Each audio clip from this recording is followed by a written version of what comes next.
Hello বন্ধুরা, কেমন আছো? আশা করি ভালো আছো। আমিও ভালো আছি। তোমাদের সঙ্গে একটা দইয়ের রেসিপি শেয়ার করব। দেখো, দুধটা ভালো করে জাল হয়ে গেছে, তাই আমি চিনিটাকে ভালো করে দেখো কালার নিয়ে আসার জন্য চিনিটাকে একটু গলিয়ে কালার করে নেব। দেখতে থাকো, দেখবে আশা করি ভালো লাগবে। তোমরাও ট্রাই করে দেখো, দেখবে এখন কি সুন্দর একটা কালার আসবে। কালারটা আসলে দইয়ের দেখতে খুব সুন্দর হয়। আমার ভিডিওটি যদি ভালো লাগে থাকে তাহলে লাইক, শেয়ার, কমেন্ট করে পাশে থাকা বেল বাটনটি ক্লিক করে দিও। ফার্স্ট ভিডিও দিচ্ছি, জানি না কেমন হবে, কি ভুল হলে প্লিজ মানিয়ে নিও। দেখো কি সুন্দর দুধটা কালার এসছে। এটা আরও ঘন করে নেব। ঘন করার পরে দেখবো আর ভালো লাগবে, দুধটা খেতেও ভালো লাগবে। এই দেখো একদম ঘন হয়ে যাচ্ছে দুধটা, কি সুন্দর কালার আসছে। জানি না বুঝতে পারছো কি না, কিন্তু সামনেতে অনেকটা সুন্দর কালার এসছে।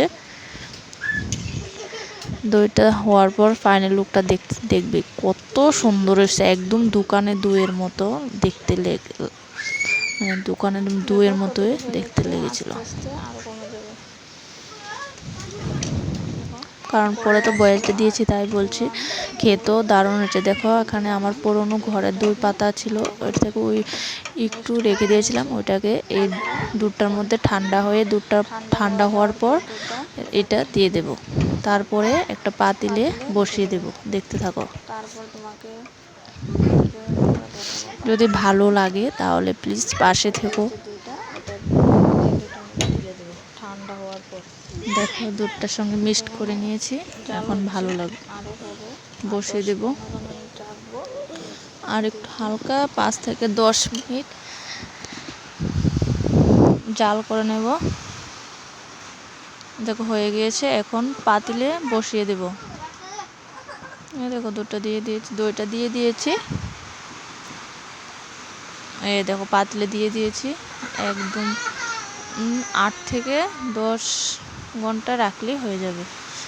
যে প্রচণ্ড গরম পড়েছে না, এটা তো আমি রাত্রে বসিয়েছি, সকালে দেখবো হয়ে গেছে। দেখো কত সুন্দর কালার, সেই হয়েছে সেই। এই যে দেখো, যদি ভালো লাগে তাহলে প্লিজ লাইক করে শেয়ার করো, কমেন্ট করো। যদি ভালো লাগে থাকে প্লিজ কমেন্ট করো। Tata, bye bye. খেতে দারুণ হয়েছে কিন্তু।